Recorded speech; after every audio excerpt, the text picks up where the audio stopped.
Hello, and welcome to the movies I watched last month. There's a lot this time, even more than I watched in March. Some really good stuff, some really bad stuff.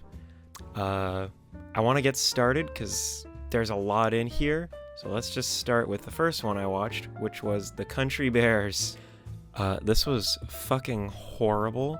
I watched this on April Fool's Day because I thought it would be funny, and it wasn't funny. It was boring, just the most predictable kind of thing you could do. You gotta get the band back together. It had horrible costumes, as you can tell from the poster. Elton John had a cameo. There was lots of bear puns. It was actually just terrible.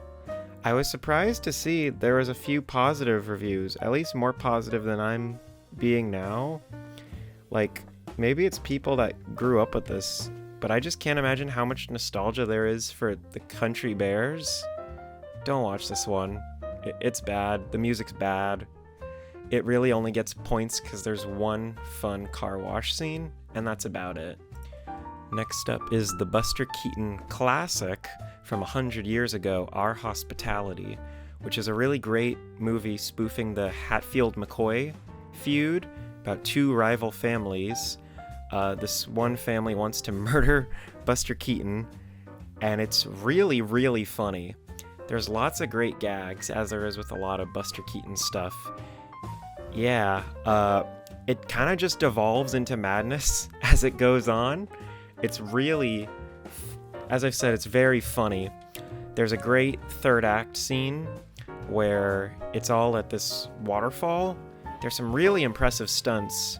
This and Sherlock Jr.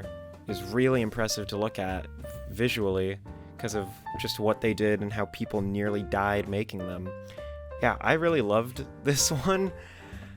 Buster Keaton, I could watch all day. He's probably one of my favorite stars, especially of old movies, pre-60s stuff, what I consider old.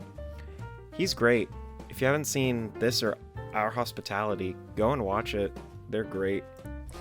Next up, I watched Guardians of the Galaxy 2 to get prepared for the third Guardians movie.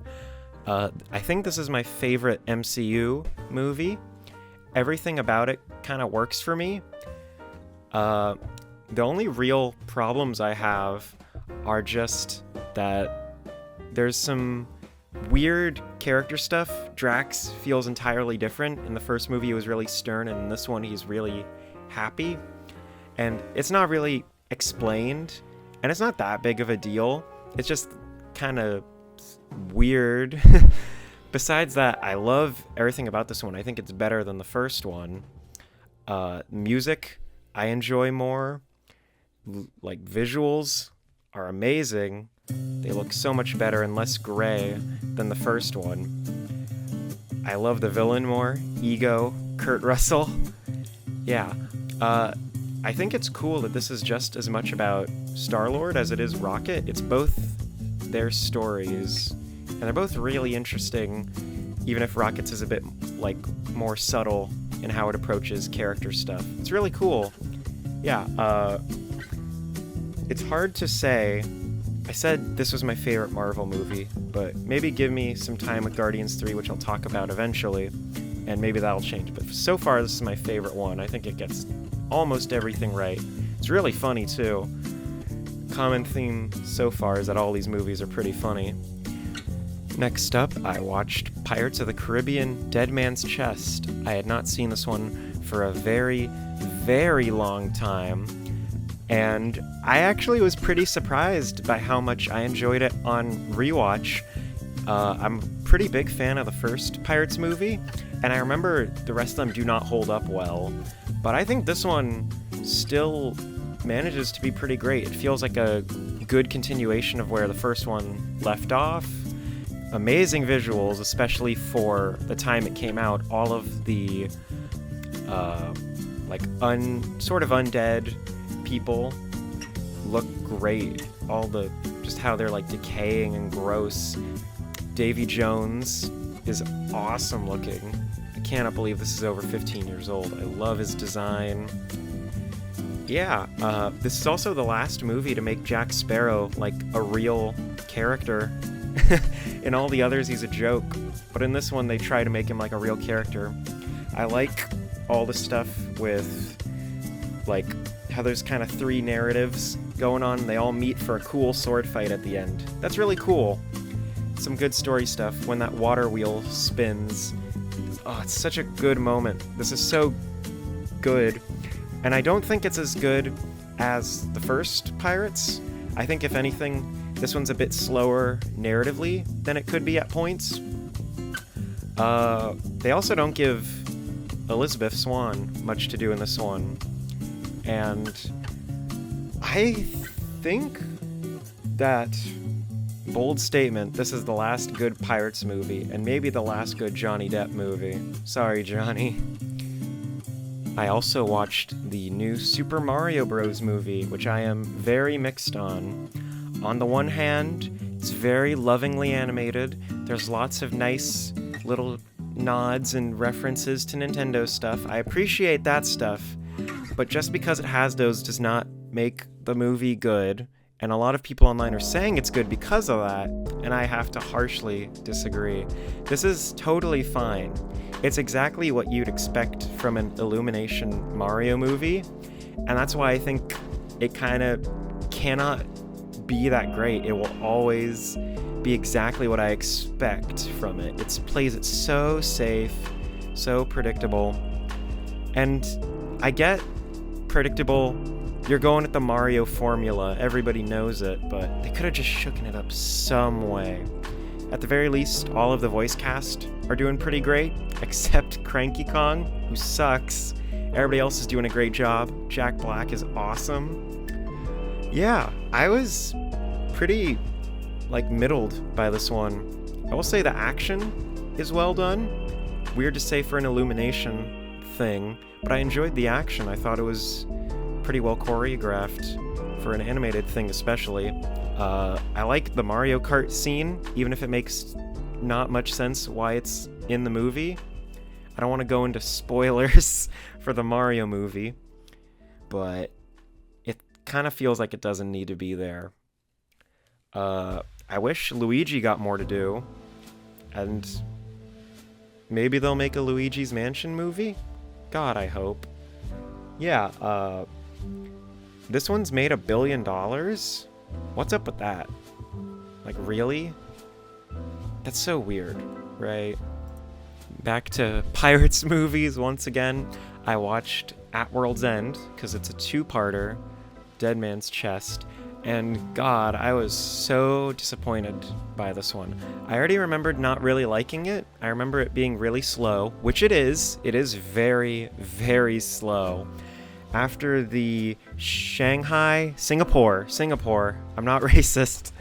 After that whole part, it really slows down with this Jack Sparrow, mind world stuff, and it's so boring and goes on too long. This movie's way too long. It's nearly 3 hours. And that is just asking too much of me, to be honest. I believe Dead Man's Chest was 2.5 hours, but it manages to balance that much better with the action. And don't get me wrong, the action in this one's cool. I like the whole final third act of this just fine. I don't really have any complaints there. It's just everything leading up to that. I think that Jack Sparrow, spoilers, I think he should have died at the end of Dead Man's Chest. I think this movie should have had none of him, and I know that would never happen, but I can dream. And it's so lame that he's brought back. And they need to get the Black Pearl back too, so they save that too. So lame. I wish this one was good. But I think I'm so split on it. Because even though I think it has a really nice, bittersweet ending for Will Turner, and a really cool third act, that doesn't make up for all this, the lame stuff. It's so lame for most of it. And while I'm not talking about them today, the next 2 Pirates movies are even worse. So there's that. I also saw the new Ben Affleck movie Air, which I really don't remember much of. It was a pretty standard drama movie. I thought it was decently well written.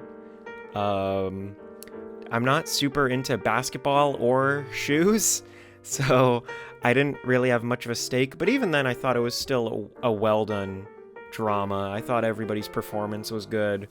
I think it's funny that Matt Damon looks nothing like the real guy.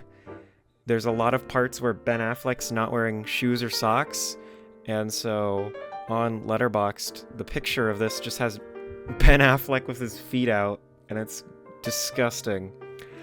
I was kind of disappointed because I wanted this to be more stylish than it ended up being. It starts with a really cool 80s montage to set the setting, and it doesn't really ever do anything like that again. I was pretty disappointed by that. I wanted something a bit more stylish for the rest, but it's edited fairly normally, which is for better or worse, I suppose. Up next, I saw Reservoir Dogs, a true classic. I'd never seen this before, and it's really, really great. The only other Tarantino I've seen is Kill Bill, which I really, really love. So seeing this was awesome. I didn't know any of the plot twists going in, and I'm not going to say any here because that'll ruin it. But this is such a tightly written movie. It's basically one or two locations, and to get me engaged for a movie that does that, you have to be really, really good and exciting, and this totally did it. Good job, Reservoir Dogs. Loved all the performances. Tim Roth's great, Harvey Keitel, Steve Buscemi's probably my favorite as Mr. Pink. Yeah, it has the famous Stuck in the Middle with You scene, which I expected to be gorier, but it's edited so well that you imagine it to be more violent, and I think that's very cool filmmaking stuff. Yeah, it's hard to really go into this one without spoiling much, but love the ending. Couldn't have ended it better. Like, man, so good. Up next, I did a rewatch of Predator.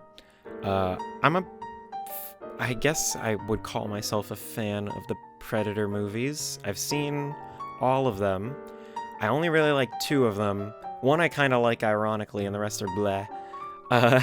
But this first one's a true, like, sci-fi action. I keep saying classic during this. I need new words. But love Predator. The last act with Arnold alone worked a lot better for me here than when I first saw it. I remember thinking it was slow. I think because I just like the more slasher type elements, as I'm a fan of slasher movies, and those parts worked a lot better for me then. But now I kind of have changed my mind, and the third act here is probably my favorite part of the whole thing.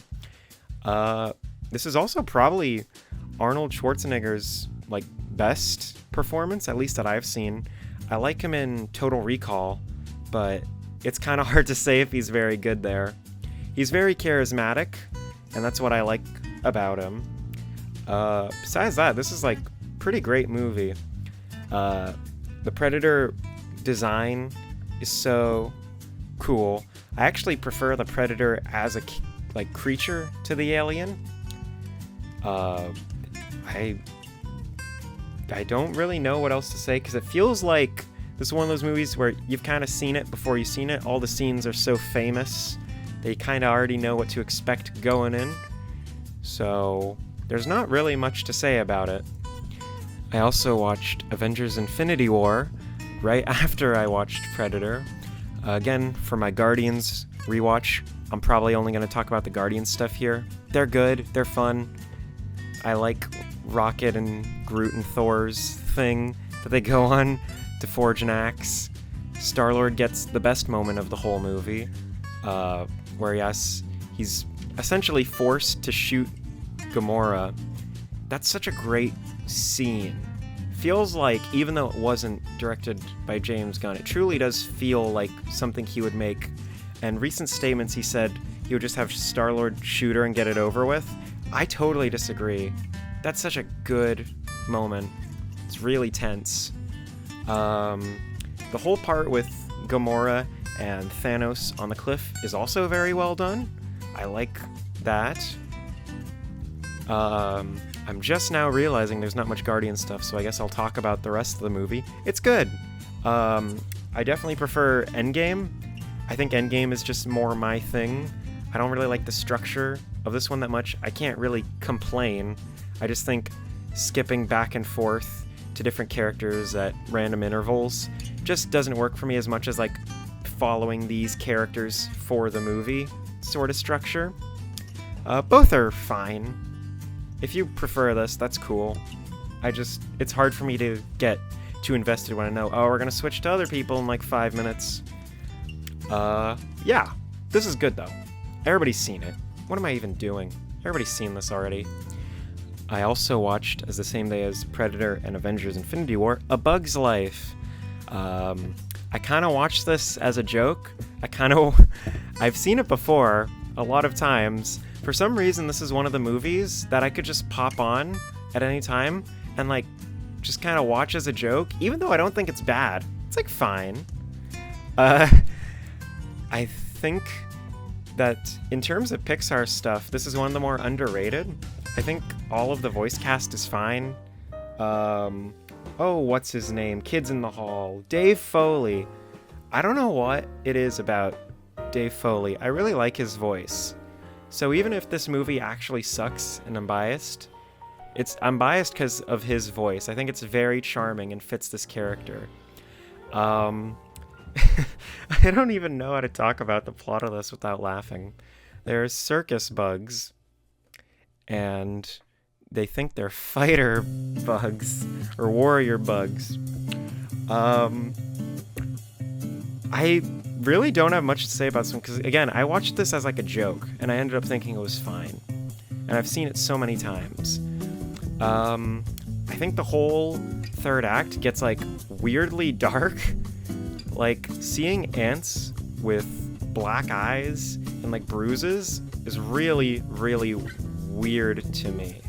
I don't really know how I feel about that. And hey, Kevin Spacey's in. How about this?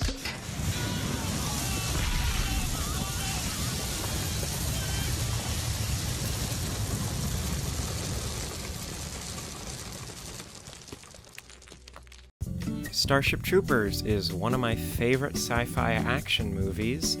It's gory, bloody, just visceral. If you didn't know, it's about humans fighting bugs, and the story of one guy getting brainwashed along the way into believing propaganda and stuff. It's very, very good. I think I rate it much higher than the average Joe would, but I really enjoy it. Yeah, gore in movies does a lot for me. That's probably part of it. I also love RoboCop and Total Recall, so that's also probably part of it, because I consider those a little trilogy of sci-fi stuff by Verhoeven. Neil Patrick Harris is in this, and he plays a Nazi. That's really funny. Same guy who's in Smurfs is a fucking Nazi in this. That's great. I watched Nightmare on Elm Street: The Dream Child on the same day I watched Starship Troopers, which was not a fun comparison, because I kinda, at certain times, hated this movie. I don't think it's horrible or anything, but it's definitely not good. The best scene in the whole movie is when a guy's dreaming, and Freddy Krueger is like a motorcycle, and it starts like latching into his skin and stuff, and it's so cool. It's very Tetsuo the Iron Man. Very, very obscure reference, unfortunately, from me. Yeah, there's cool visuals here. Besides that, this is a confusing fucking mess. The last, 30 minutes of this, I think, is genuinely unintelligible. There's also only, 3 kills here in the entire movie, and that's not good for a slasher movie, the whole genre about killing people. And I just really dislike this. I like Freddy Krueger stuff. I had never seen this one before, but I kind of never want to watch it again. It's also a sequel to Part 4, which I've never seen, so that certainly didn't help matters, I guess. And now we're back to Avengers with Avengers Endgame, which I can sing the praises of, because this is not only... I like this more than Infinity War. It's probably my favorite Avengers movie of the 4. Again, structure plays a big part in why I like this one more than Infinity War. I like that we follow the same band of characters. Just, I think, works better narratively. If there's anything bad to say, I'll get it out of the way, because I do really like this one. The third act, which has been universally praised, I feel, I am not the biggest fan of. It's not bad. In fact, it's fine. But it sucks that the conclusion to 23 movies, or however many, lots and lots of movies, is just a bunch of people fighting in a gray, cloudy, just gross-looking area. That's kind of lame. I'm not saying there isn't good character moments in that. There's great character moments. I love how the movie ends. I love the whole I am Iron Man thing. That's great, perfect, whatever. It just stinks that it has to be so ugly while doing it. Besides that, I think the time heist is very fun. Again, lots of cool character moments. A lot of people don't like Thor in this one, which I get. However, I think that works for this one movie. Should it have been done as comedically as it was? Maybe. I kind of don't have any preference on like whether I like or hate the comedic side of it. Overall, I think this is just solid. If the MCU ended here, that would suck, because that means we wouldn't have Guardians 3. But again, it's not the time to talk about Guardians 3. I keep getting distracted by movies that aren't in this video. Yeah, I do like Endgame, though. And man, oh man, that portal scene is pretty cool, even 4 years after it happened in the movie theater. The weirdest possible thing that I could have watched after Avengers Endgame was Julie and Julia, which I did. It's I dare say it's the most standard drama film ever made. It's very Oscar baity, for better and worse. I have nothing bad to say about the production design or just like the look of everything. It looked great. I have no problems like visually. It's just you have two interesting ideas for movies that really shouldn't be together. You have story of Julia Child learning how to cook. Julia Child, very famous chef. Very interesting story. All the parts with her in this are pretty cool. And then you have Amy Adams following all the recipes in Julia Child's book to try and do every single one of them in, I believe, a year. And that's also an interesting story, I guess. It's not as compelling, unfortunately, even though it was the one that got me to watch this. Because I was like, oh, that could be kind of neat. It's very generic in how it's presented and told. I wasn't a fan of the will they, won't they relationship thing with Amy Adams and her husband, fiance, whatever. It came off as kind of forced, even if that was true. I kind of would rather, like, one of these stories in here were, like, shortened, if they were going to have two in one.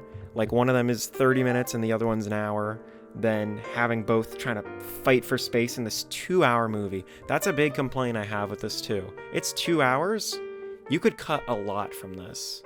I'm talking, like, 15, 20 minutes, and you'd be fine. Last little thing I'll say, all the people in Julia Child's story have great performances. Meryl Streep is good, Stanley Tucci's good. They are good. I don't have any complaints with them. The Julie parts in modern day are where the lame stuff's kinda at, unfortunately. I also watched the movie nobody else on the earth watched, Renfield. This was a real big flop, but I was interested in it because I heard it was super duper gory. And once I found that out, I was like, okay, I'll go see it. I liked this one. Nobody else really did. At least as far as I can tell, a lot of the reviews for this are pretty negative, and I will agree with some complaints. There is kind of a wasted premise here. It's very much about the mob, which I have to say, the best thing I can say about this in like one sentence, it feels like a 90s comic book in the best way possible. It's very over the top, very gory, very out there when it's not about the mob. And I kind of wanted to have a sequel just because I wonder where they would go. That's obviously not going to happen, a sequel. This flopped so hard, unfortunately. Both the Nicholases I liked, especially Cage. Cage has a good performance in here. This is probably the most I've liked Awkwafina in a movie. I'm not really ever impressed with her comedically or performance-wise, but she was fine here. She never got on my nerves, even if her part feels, as many have said, a bit overdone. You don't really need a romance element with her, which I can agree with, even if I don't think it should have been removed at all. The opening action scene here, where Renfield fights a bunch of drug dealers, is as funny as it is bloody, and I was so surprised that I was like, yeah, I'm there for the ride. And so I had a lot of fun. This score is mainly because I had so much fun seeing this. Like, it goes by really, really quick. I won't say who it happens to, but there's a good X-ray kill that reminded me of Mortal Kombat 9. That made me so happy. Oh, I had a big old smile on my face. I'm going to talk about these next two pretty close to each other because I watched them back to back, and they're basically the same movie. Hot Shots, 90s parody films, or spoof films. The first one parodies Top Gun. I have not seen the original Top Gun, but I did see Maverick. And if I'm comparing to Maverick, this is a very accurate parody of it. The opening scene, which parodies the opening of the Top Gun movies, where it's like sunset and planes are like, it's not parking in, but dropping in. Oh, it looks great. This is really funny. I'll get into it later, but I think Hot Shots 2 is even funnier. I really liked, is it Cary Elwes? Robin Hood, Men in Tights. He's pretty good. I wish he was used more, because they kind of set up a feud with him and my favorite boy, Charlie Sheen, and it kind of gets dropped in the second half. Notably to me, there's a big plane scene. Somebody's standing on an airplane, or I guess not an airplane, a fighter jet, and I could see the wires they used, and I thought that was pretty funny.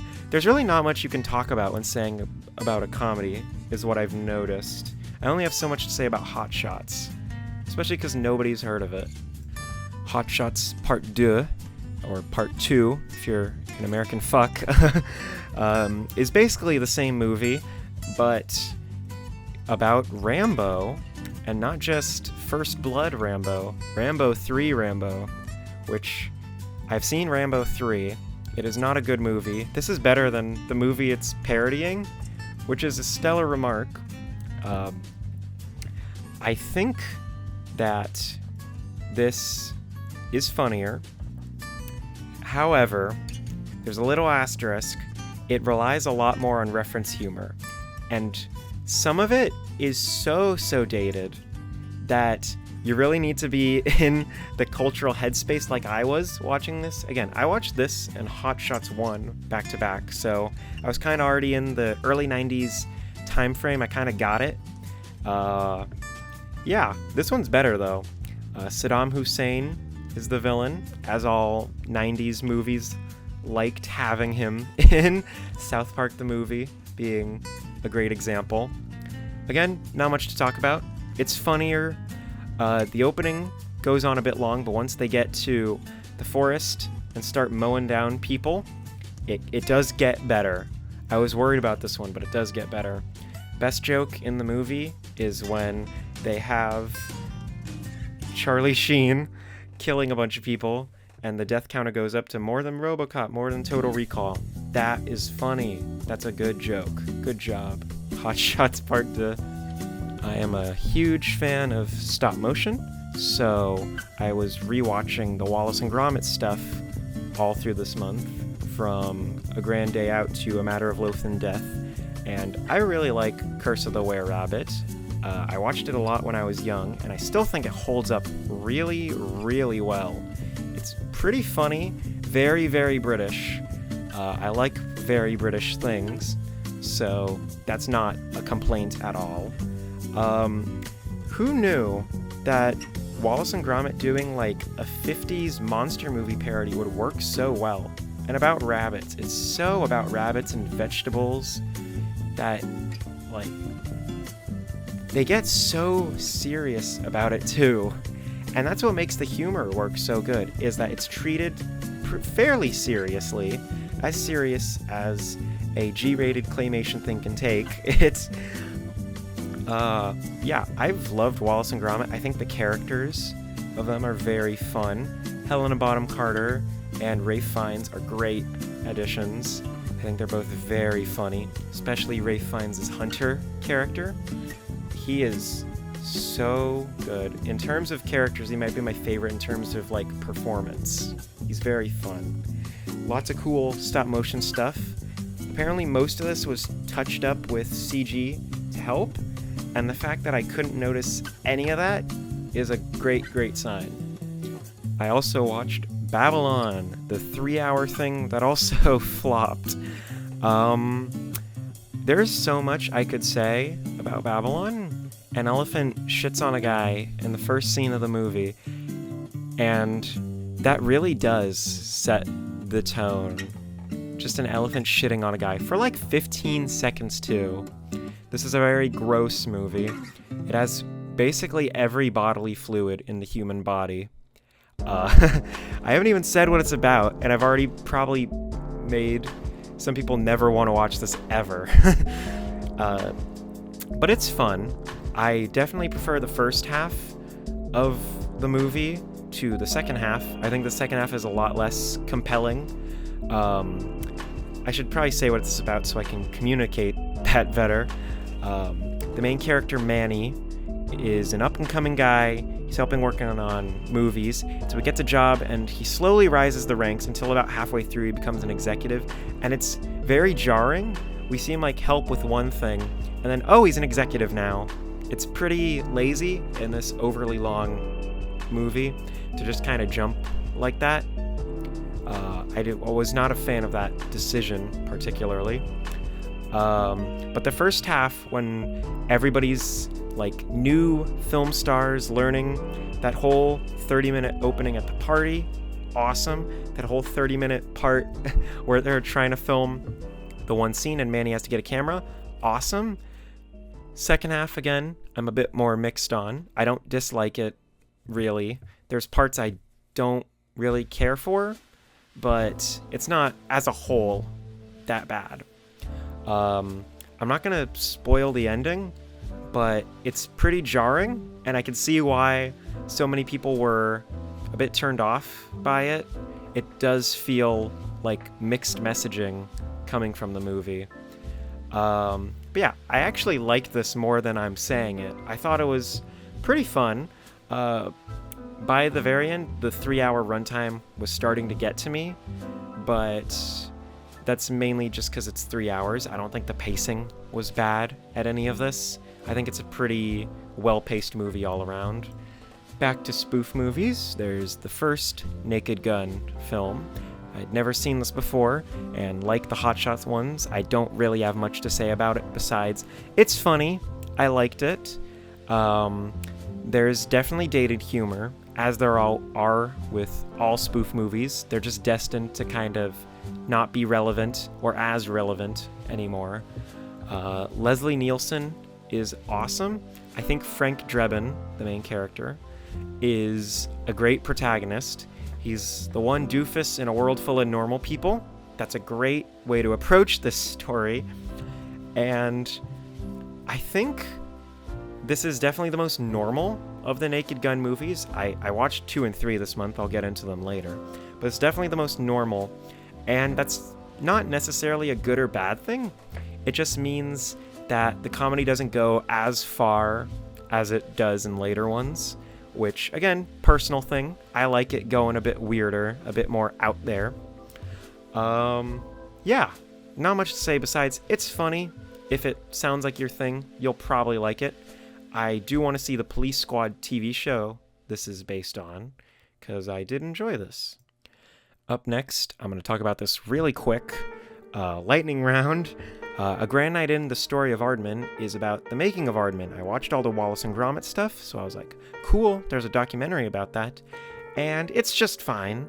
It doesn't go as in-depth as I would have liked, but there's a lot of cool celebrity people that talked about it. A lot of people I respect, David Tennant being one of the absolute best people on the planet and one of the best people you could interview for this.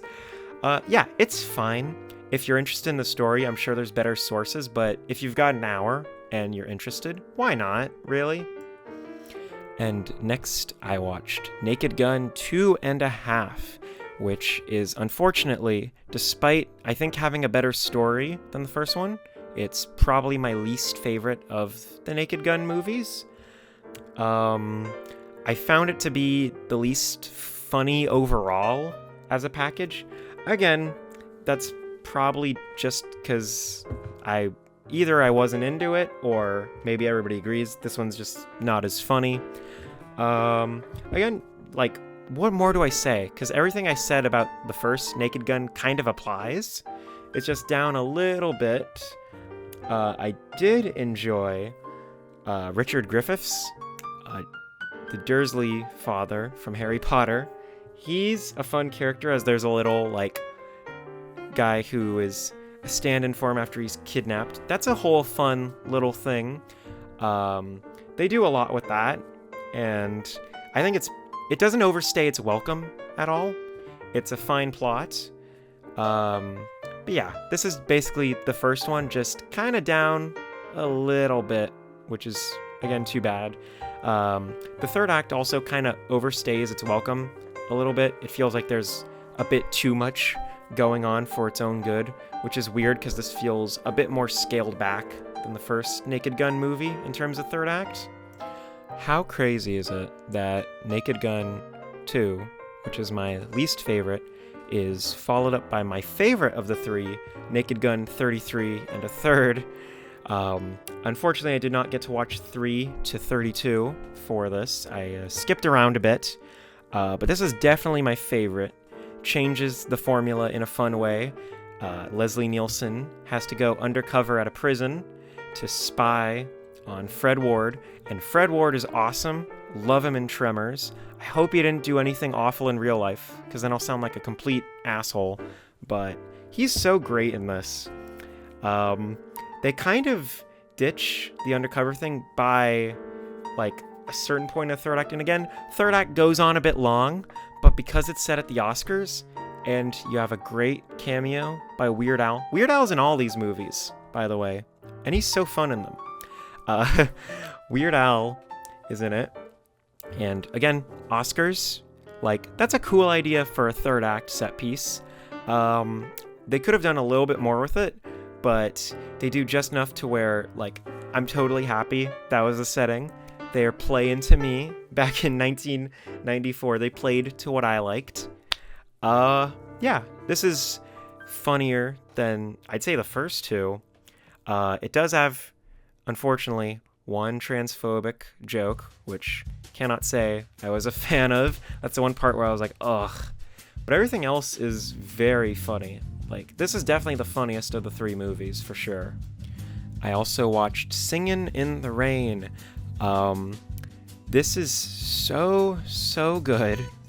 I actually don't think I could convey everything I liked about it in just this one little short segment. I just rewatched this yesterday, so I've now seen it twice. This time in April was my first watch. Oh my god, so good. Great musical. I love the songs. Make 'Em Laugh is a standout. Good Morning is a standout.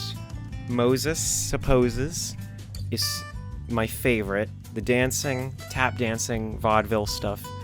Oh my god. Just the whole story. I love settings in the Roaring 20s already, so you're playing to me there.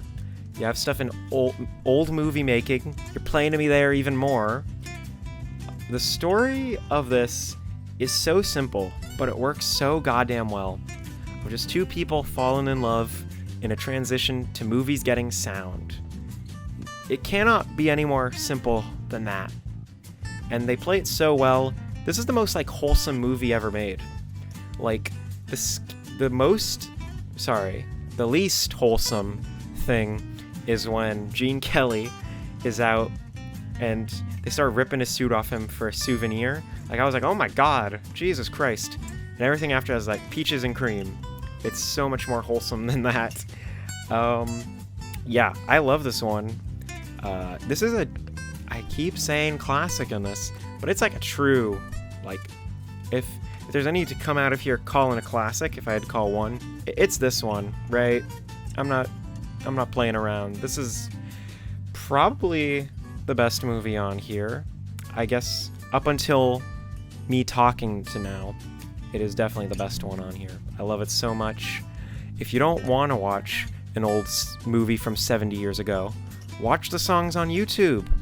That's what I did. After I finished watching the movie, I watched all these songs multiple times because I loved them so much.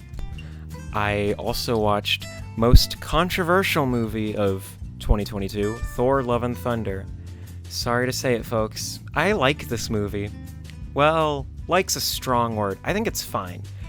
On the one hand, there's a lot of really cool moments. The whole black and white planet, basically all the action, I'm totally fine with. The biggest problem for me comes in they're trying to juggle so much in this that not everything gets room to breathe. In fact, I'd say nothing really gets room to breathe, ironically. The Jane story, where she gets cancer and also becomes Thor, could totally work as its own movie. That could totally be its own thing. Gore the God Butcher stuff could also be its own movie. And it really feels like that's the direction they should have gone. Stick to one or the other. Personally, I think the Gore stuff is a bit more compelling, but the Jane stuff could also work. So, if you want to choose one, Marvel, you could have done that. But yeah, this is definitely juggling too much, and for the biggest complaint I see online is they made Thor too funny, which I just want to say, I know this doesn't really relate to the movie, but the same people who praise Thor Ragnarok to no end are the same people who are like, this movie's too funny. You goddamn hypocrites. Screw you. But yeah, this one's fine. I think it looks great for the most part, at least in the more fantastical settings, as famously shown on Twitter, when they have Heimdall's son, his floating head, talking to them, looks fucking terrible. And they fixed it, and it still looks terrible. So, that's the one visual part that I actually hate. It looks so terrible, and everything else looks fine. I really don't get it. One of the movies that I've changed my mind the most on recently, this is not a rewatch from stuff in March, but just in my general life, when I first saw this movie, The Suicide Squad, I thought it was totally fine. And I know exactly why I thought that. Spoilers, they kill Captain Boomerang in the first 10 minutes. And I feel like that genuinely did something to my brain watching this, because now, when I watch this, I love this movie so much. It is such a comfort movie. And I hate the first Suicide Squad. That movie's actually terrible. Genuine dog shit, that first one. This one's so good. James Gunn's direction really is gonna save DC, because he balances all the characters, and there's more characters in this than in the first Suicide Squad, at least overall. Better villain, Starro the Conqueror. I guess, who I wouldn't even necessarily call the villain, but if we're going by marketing standards, he is the villain. He's such a out there idea that it totally works. And I know he's from the comics. I've read the fucking comics, right? But I love him. Peacemaker is a highlight for me. I have not seen the TV show, but I've been meaning to, and I really love his role here. Don't want to say nothing about him too much, but goddamn, makes Captain America like a piece of shit character in comparison. And I know they're doing two different things, but just comparing, I kind of like sociopathic Captain America a bit more than normal one. Sorry. Yeah, this is so fun. Action's all well choreographed, very visual, very, very visual. Love the part when Harley Quinn's fighting and everything turns to flowers. Great visual stuff. Very funny too. Of James Gunn's stuff that is Guardians era, I think this is up there with Guardians 2 as his most funny stuff. Without, like, it losing its seriousness at points. It still has very serious scenes that are treated with the weight that they should. He's so good at balancing tone. James Gunn. Yeah, love all his stuff. This one's grown on me so much. I watched it earlier this year because I wanted to refresh my mind on it because it had been over a year. Man, this is so good. Yeah, watch it if you haven't. It's very gory. Again, bonus points from me for that. I also rewatched what I consider one of my favorite movies of all time, Hot Fuzz. This was the same day as Suicide Squad. This is, to me, a absolute perfect screenplay. It's funny. It's tense. It always has something going on. And I know that's general pacing, structure. I get it. But if you watch it, like, there is literally always something going on in front of you, like what you're watching, and then something more subtle going on.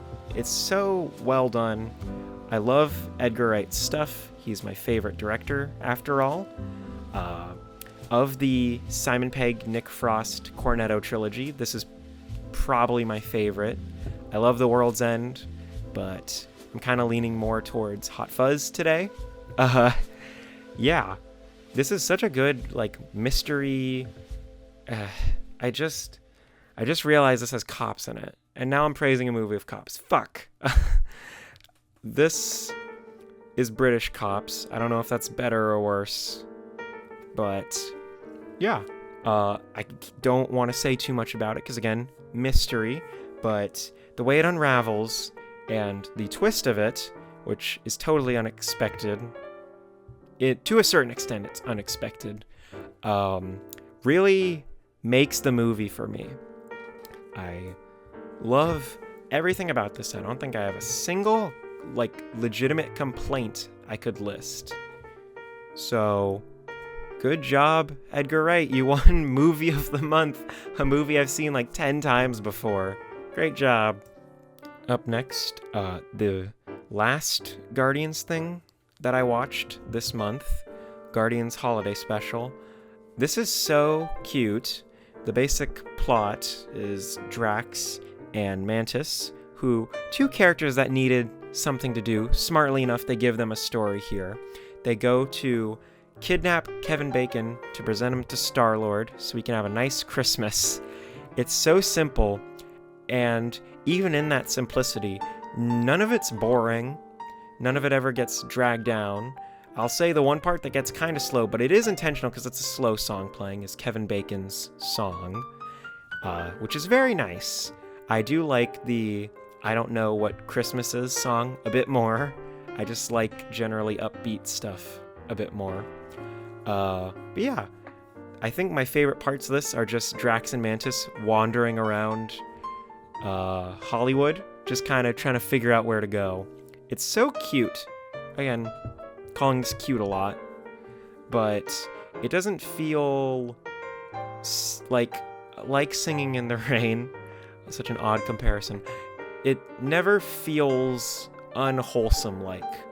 It manages that nice tone, which is smart considering it's a Christmas special. You don't really want to get bogged down in sadness at all. Evil Dead Rise is the newest Evil Dead movie. I am a huge Evil Dead fan. I've seen all the movies. I watched Ash vs. Evil Dead. I have lots of merchandise of the stuff, and I was fairly excited for this new one. The problem with recent Evil Dead movies, not necessarily the TV show, is they don't have that comedic edge.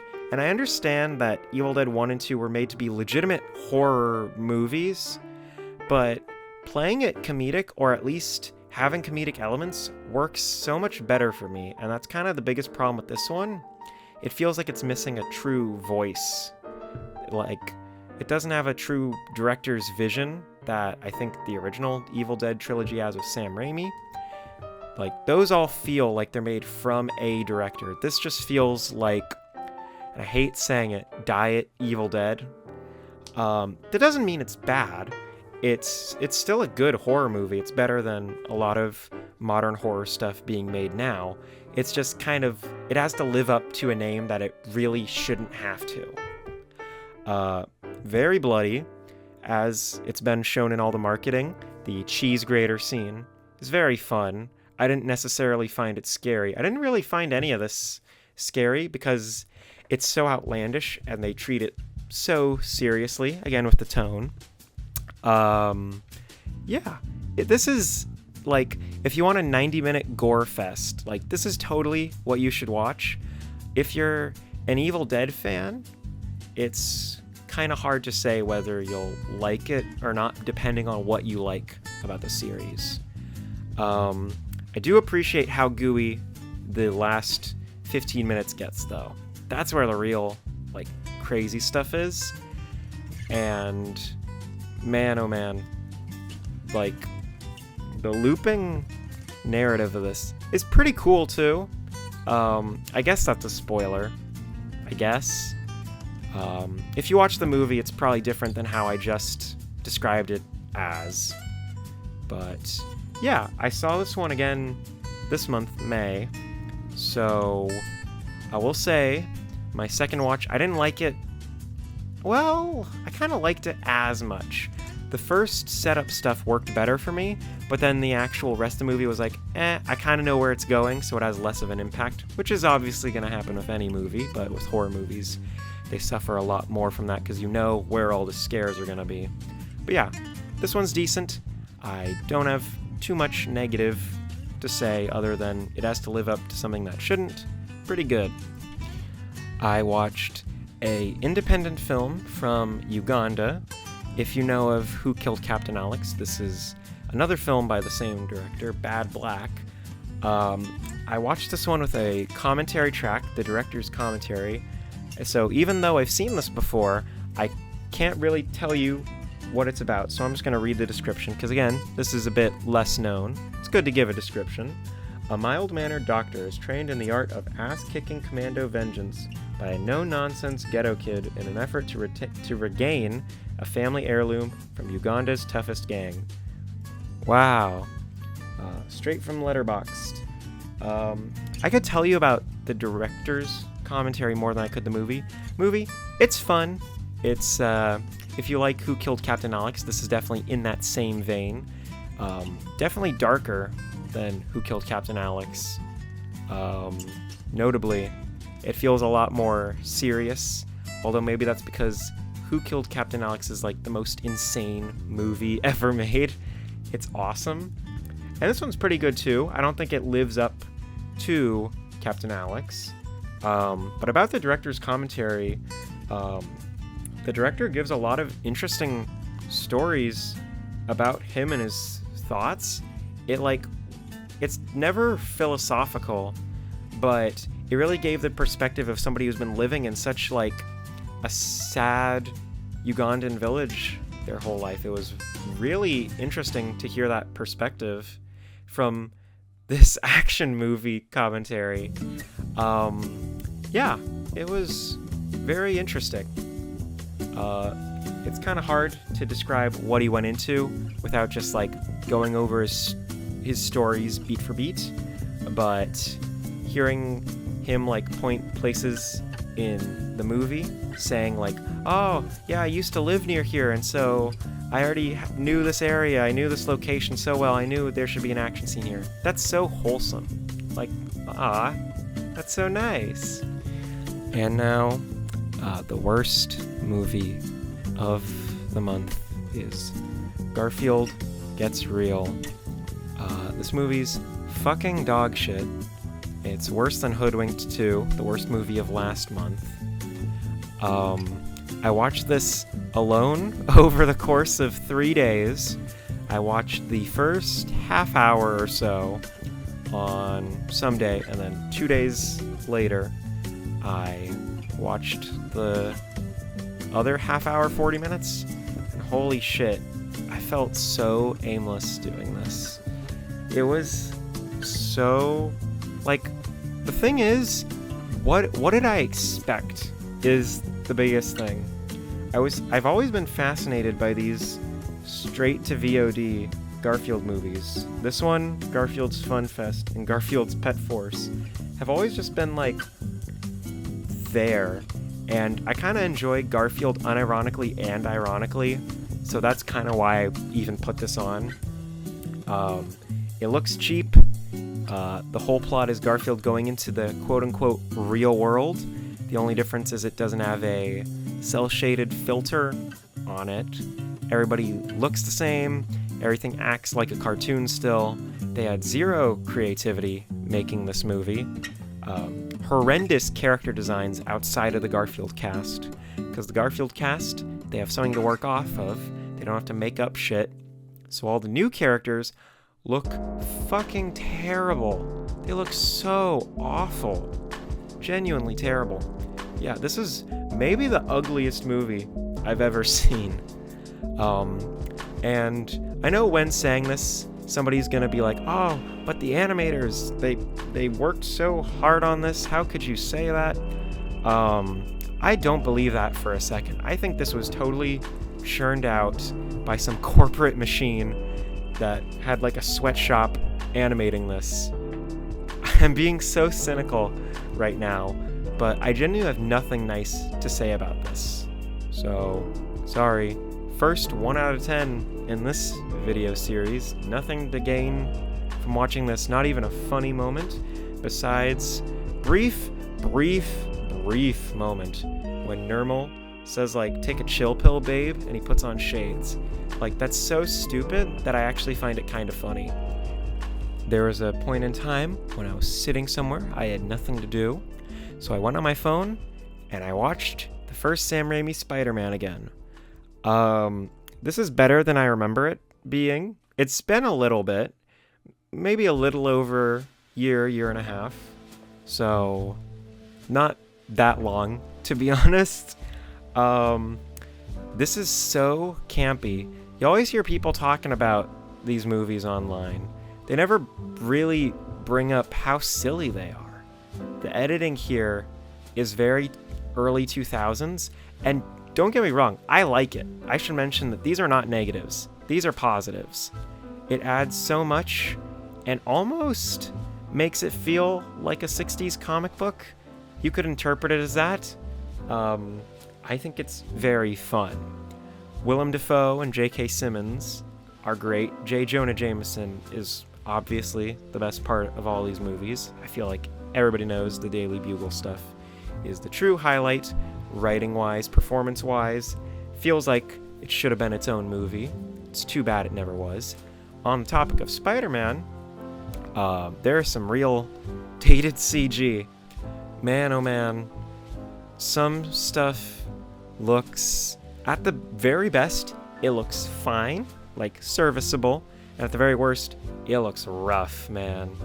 It looks rough. And I get it, I'm picking on something over 20 years old. I shouldn't be too harsh. I'm really not getting too mad at these things. It's just things you notice, you know?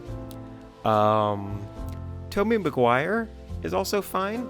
I've never been a huge fan of him performance or looks-wise as Spider-Man. I know I'm going to get some flack for that. Again, don't think he's bad. He fits these movies just fine. just in the wide web, if you will, of Spider-Man. He's not my favorite at all. Yeah, this is like the most average superhero movie, because so many took the structure from this one that it kind of is the backbone for a lot of superhero stuff. That's pretty cool. I was in an Evil Dead mood, so I rewatched Evil Dead 2, and oh my god, it's one of my favorite movies. It's simple premise of Ash Williams, the main character, is in a cabin, and he's going insane fighting demons. That's basically the whole plot.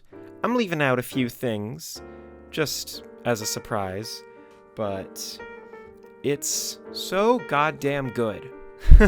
It's so goddamn good.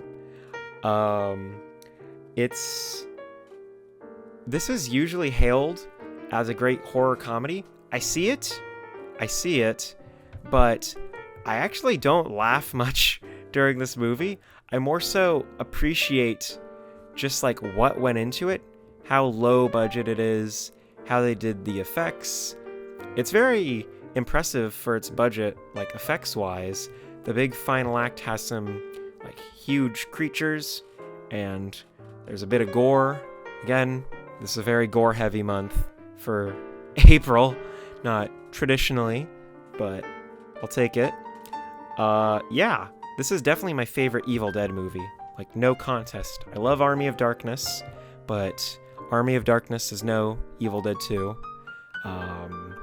Yeah, I think this viewing cemented that Sam Raimi is one of my favorite filmmakers, easily.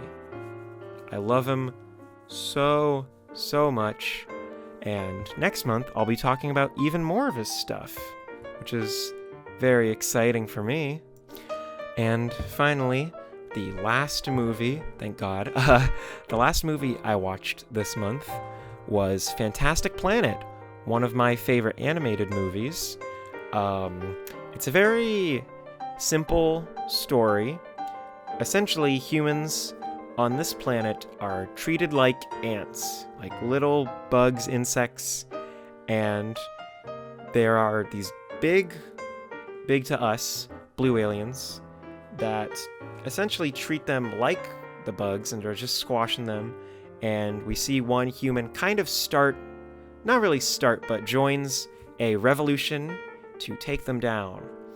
It's gorgeous. I believe it was animated using paper cutouts, which is not something you traditionally see, and it looks great for that.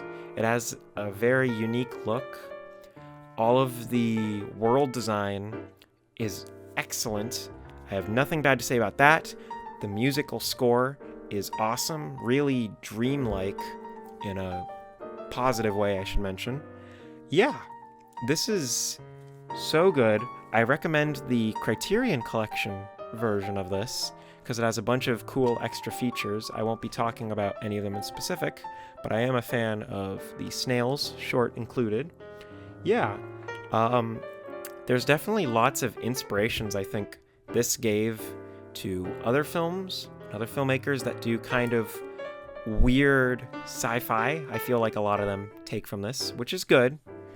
Yeah, I do think that complaints-wise, very minor stuff. The ending's sort of rushed. I didn't mind it as much this viewing, it being like very quick to get to the end. And I definitely think that the blue aliens, I forget their name, I feel so bad. I believe they're the Droughts. They are much more compelling on this viewing. I think the parts where they're in like this sort of box discussing politics of them, real interesting, like look-wise and context-wise. It's really cool stuff. This is a definite recommend, even if it is a bit hard to find. But again, Criterion version is probably the way to do it. It's an excellent Blu-ray transfer of it. And that wraps up the conversation, this over an hour-long thing. Thank you so much if you made it this far. I can't believe you actually stuck around this long, you big idiot. Yeah. I have a lot of interesting watches so far this month of May, so that'll be coming out next month. And if there are any movie suggestions, I doubt I'll get any on this. I don't really get many comments. I'll totally take them. I'm interested, man. I'll take any recommendation of any kind.